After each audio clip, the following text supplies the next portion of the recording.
Workplace politics is something that you, as a new employee in an organization, have to contend with. We want you to walk into this place with your eyes wide open. We've seen many videos online and many blog articles talking about how to navigate workplace politics, how to do this, how to do that. But Elle and I are talking from a place of experience. So grab your coffee, grab your water, draw close. We have some advice for you. Mshauri careers, hanging with them now. So you probably heard the word workplace politics being thrown around. And the reality though is, what does that really mean? So in layman's term, it's just when somebody uses power and authority to influence a decision and or resource allocation. So that's sort of the basic meaning of workplace politics.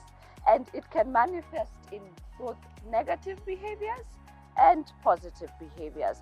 So when we talk about negative behaviors, these are the things that we hear when we are talking about gossiping, sabotage, saying certain things which will throw somebody under the bus, in essence, to give you a leg up. But you can have some positive behaviors when it comes to workplace politics, and a lot of this needs to be driven from the top down. Because the reality is, like, let's not be naive. You will have some form of workplace politics anywhere you work. Some places it's a little bit more subtle, and in some places it's quite in your face. So as a new employee, you really need to have your eyes wide open, like you said, and you also need to realize it can manifest at corporate organization-wide level, or even just departmental. So if you're new and moving from, let's say, finance, and you're going to procurement, there might be a whole level of politics. All right, so now you've understood the definition of workplace politics, the negative manifestation, and ideally how positively it should work. Now, eyes wide open here. When you're new to a workplace or you're new to a team, don't freestyle it. There's an actual technique that you need to follow so that the rest of your stay there can actually work. So observe, map out where power is concentrated, right? So you want to look at how the organization structure looks like. Who do you report to? Who do they report to? And don't be too hasty to talk to people or consult people. Be the quiet one your first week or two. Then observe in meetings how people are interacting.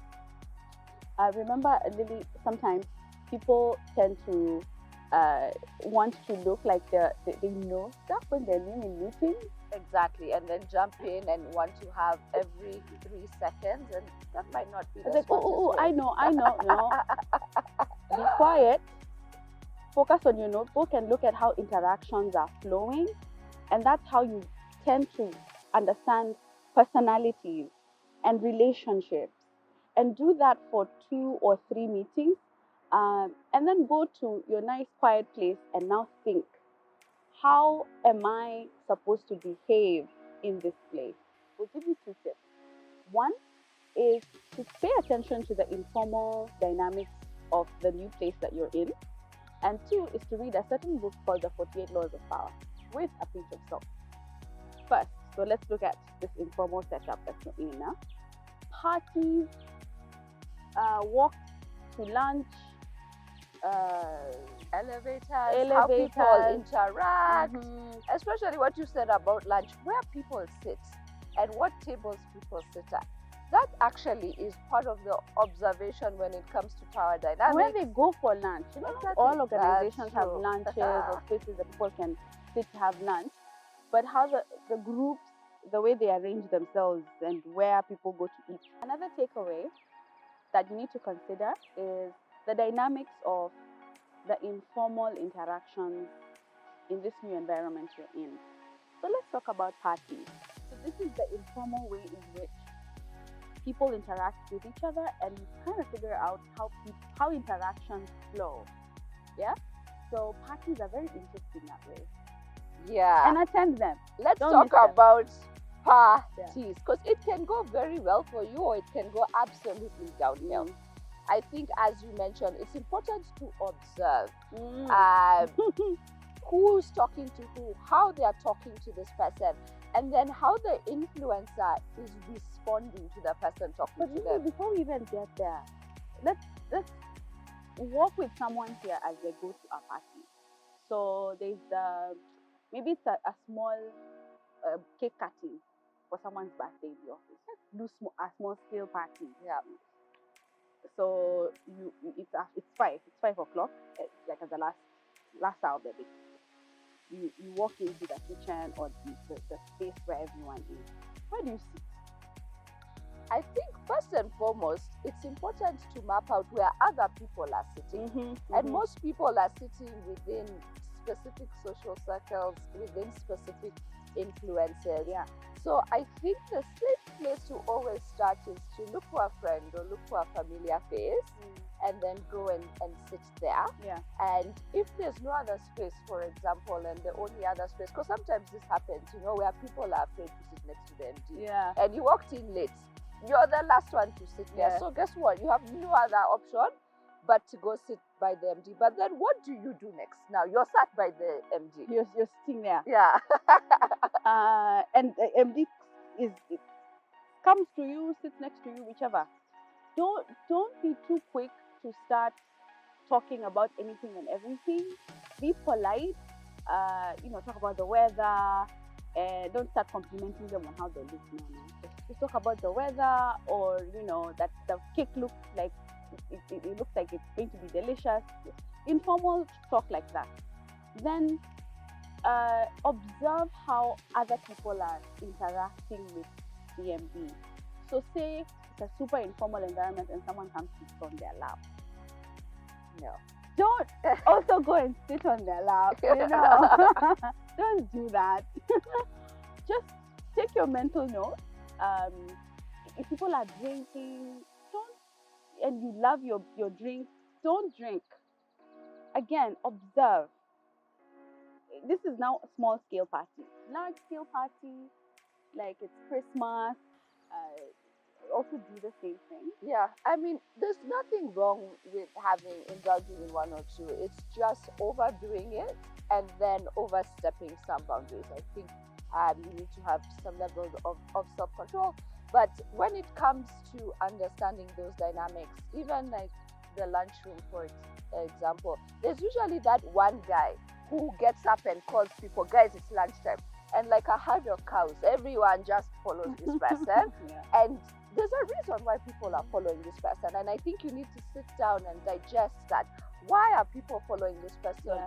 And even when this person does the call, some random person will go to this person's desk and like, hiya, we are not eating today. Yeah. It's like they have given them the permission to eat. The common word in this video, guys, is observation.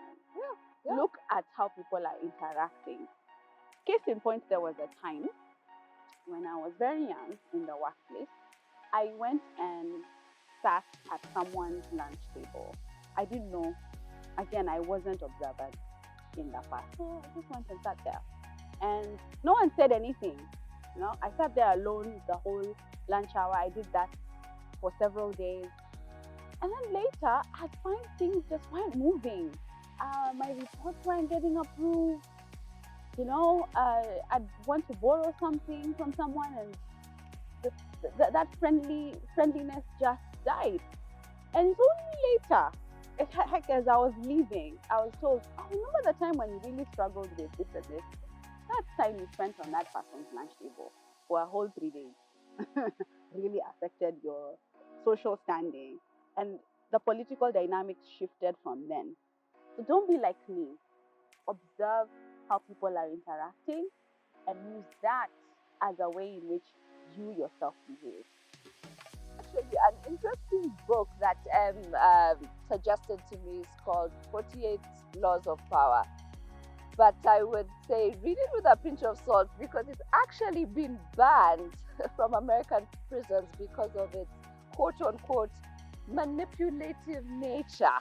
So I mean, the reality is there is probably a small element Pinch of of salt. manipulation when it comes to workplace politics, but to use it in a positive light. You've now understood what workplace politics means, how it manifests, and things to do to get ahead of everything and always have your eyes wide open. I believe as you follow these things, you should be okay. You'll be fine. And however small the decision, even something as petty as borrowing a stapler or taking someone's post-it, don't just assume. Start with admin. Just go to the admin person until you find out that you're actually comfortable, because that, can come back to bite you. So until next time, guys, keep Bye. your eyes open. Bye. Mshauri.